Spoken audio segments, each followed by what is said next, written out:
Now let us read about brief history of settlement of British settlement administration. So in starting, the British came to Surat, and then they came to Calcutta, and after that you and everybody knows in the history that whole India was in their grip. So initially they came in Surat, and when they came in Surat, 1600 the company was created. 1612, that is 12 years after that, they created a local factory at Surat, and the Sir Thomas Roe was sent by British Emperor to Mughal Emperor Jahangir to take favors, and the Jahangir also issued a farman. In that particular farman, he said he allowed them to have a trade. Not only he allowed them to have a trade, but also he allowed them to live according to their own customs, just by their own laws. So here dichotomy arises. Sir Thomas Roe got this powers from Jahangir by a farman just 15 years after that. And if there was any dispute between Indians and Britishers, that has to be decided by Indian court with utmost expediency. So in this way they came to Surat. 1612 a small factory was over there. 1615 they went to Jahangir court, and Jahangir issued a farman, and after that farman they could live according to their laws, customs, and judge their people by their custom.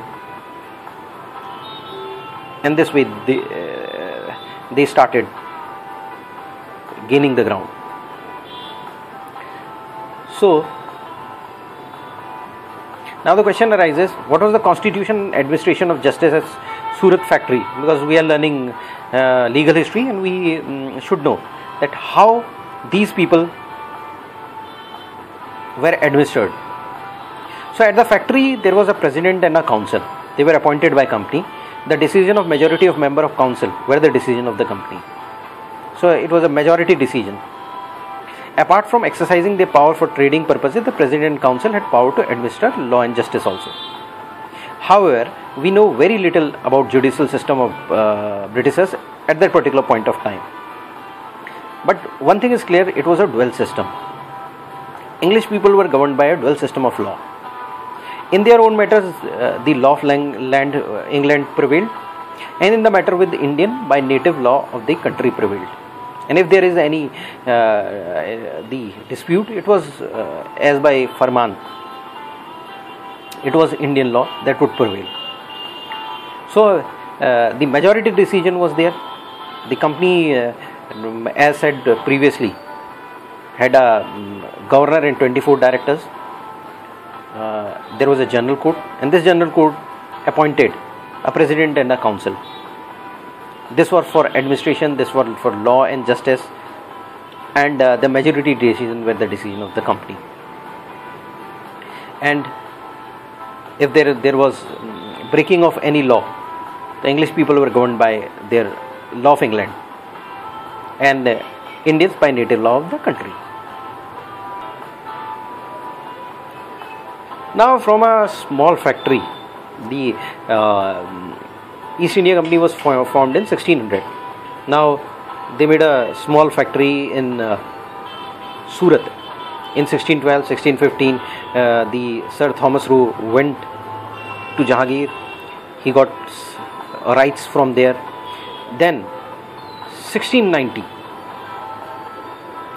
Job Charnock came, and he laid foundation for the settlement of Calcutta. Now East India Company started expanding.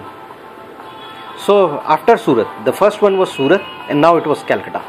The Surat was 1612, 1615 there was a farman, 1690. It's something 300 years back, 320 years back. 320 years back, Job Charnock, he laid a foundation of settlement in Calcutta, which was laid down on 24th August 1690. Job Charnock was a servant of the company. The first establishment was made by establishing a factory at Sutanati on the banks of river Hooghly. Then they created a fort and named that fort Fort William. So first they have a factory at Surat. Now they have a Fort William on the banks of river Hooghly at a place called Sutanati.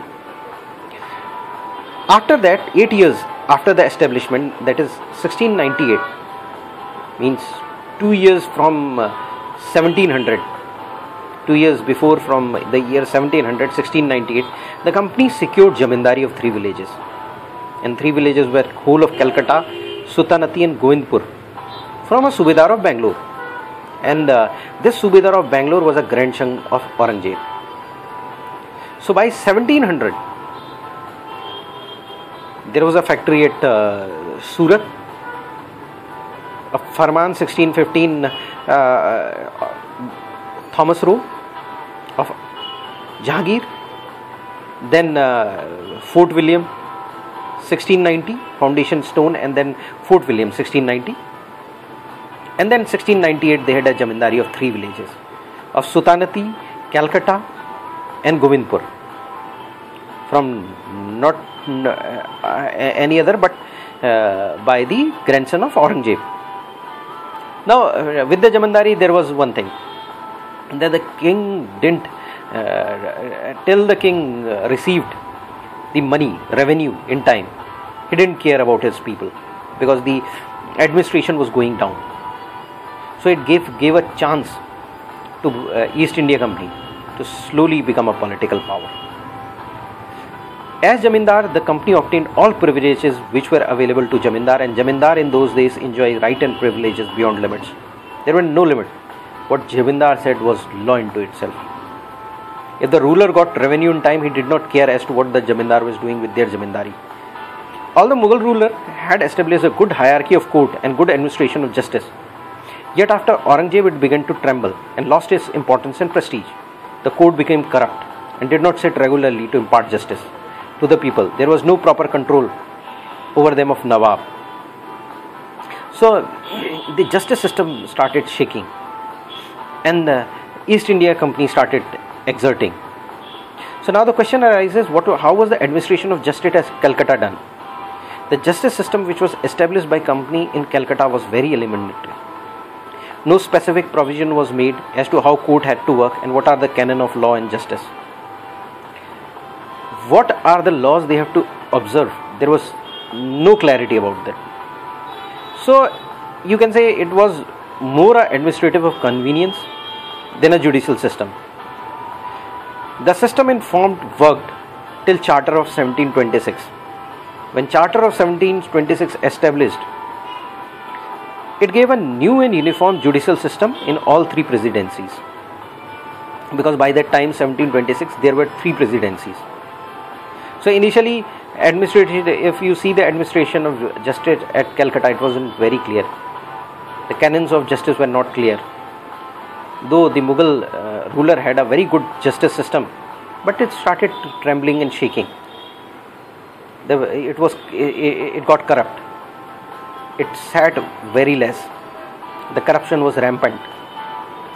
The judicial system was on verge of collapse. So the company exploited this vacuum. So it created a system which was an administrative sort of system. It was not, because canons of justice, law and justice were not over there.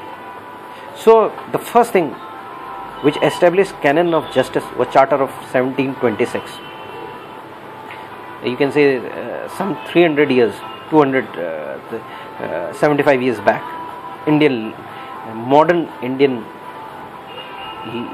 law was introduced by Charter of 1726, and a new and uniform judicial system in all 3 presidencies was introduced.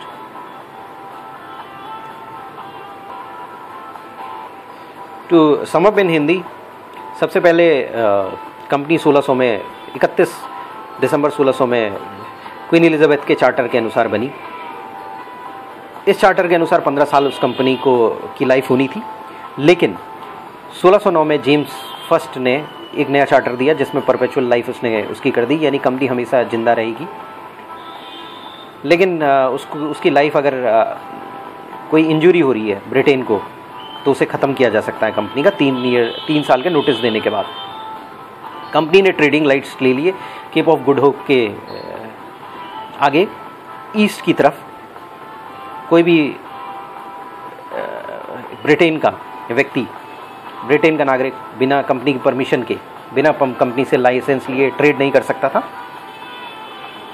Company expand करने लगी।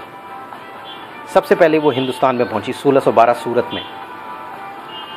1612 सूरत में पहुंचने के बाद sir Thomas Roe Jahangir के पास गए, जहां से उन्होंने एक फरमान लिया और लोकल लेजिस्लेटिव पावर्स ले ली। फरमान के थ्रू वो अपने अनुसार रह सकते थे, अपने लॉ के अनुसार उनका लॉ उन पर लागू हो सकता था। उसके बाद इन्होंने फोर्ट विलियम बनाया, जो कि 1698 यानी 1700 से 2 साल पहले इन्होंने फोर्ट विलियम सुतनती नाम की जगह पर बनाया, जो हुगली के किनारे था। बाद में इन्होंने जमींदारी ले ली औरंगजेब से के ग्रैंडसन से जमींदारी ले ली 3 विलेजेस की, जो कलकत्ता, सुतनती और गोविंदपुर था। जमींदार को उस समय केवल एक ही काम होता था कि राजा को सही टाइम पर रेवेन्यू दे दे, फिर वो कुछ भी करे राजा उसकी तरफ देखता तक नहीं था। उसके बाद मुग़ल एम्पायर चरमराने लगा। जैसे जैसे मुग़ल एम्पायर चरमराता चला गया, वैसे वैसे ईस्ट इंडिया कंपनी अपने एरिया बढ़ाती गई। स्टार्टिंग सेटलमेंट में सूरत में और कलकत्ता में एडमिनिस्ट्रेशन ऑफ जस्टिस क्लियर नहीं है, लेकिन इंडिया की मॉडर्न लीगल हिस्ट्री स्टार्ट होती है 1726 के चार्टर के अनुसार। 1726 को एक चार्टर इशू किया गया ब्रिटेन के द्वारा, ब्रिटेन गवर्नमेंट के द्वारा, और उसने एक नया और यूनिफॉर्म जुडिशियल सिस्टम तीनों प्रेसिडेंसी में लागू किया। 1726 में 3 प्रेसिडेंसी बन गई थी, कलकत्ता, मद्रास और बॉम्बे। 3 जगह 3-3 प्रेसिडेंसी थी। सो हमारा मॉडर्न लीगल सिस्टम 1726 से स्टार्ट हुआ। थैंक्स।